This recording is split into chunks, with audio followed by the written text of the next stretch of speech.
மாவட்டத்தில் கடும் பனிமூட்டம் விவசாய நிலங்கள் முழுவதுமாக பனி போர்வை போர்த்தியது போல காட்சியளித்துள்ளது. முகப்பு விளக்குகளுடன் செல்லும் வாகனங்கள் பொதுமக்கள் அவதியடைந்துள்ளனர். மயிலாடுதுறை மாவட்டம் சீர்காழி, கொள்ளிடம், குத்தாலம், பூம்புகார், மணல்மேடு, தரங்கம்பாடி உள்ளிட்ட பகுதிகளில் கடந்த சில நாட்களாக பருவம் தவறிய மழை பெய்து வந்தது. இதனால் பனியின் தாக்கம் குறைந்து இருந்த நிலையில் காலை பல்வேறு பகுதிகளில் திடீர் பனிப்பொழிவு அதிகரித்துள்ளது.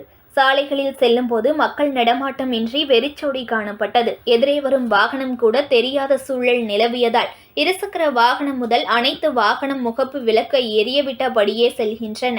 திடீர் பனிமூட்டத்தால் வாகன ஓட்டிகள், பொதுமக்கள் அவதியடைந்தனர்.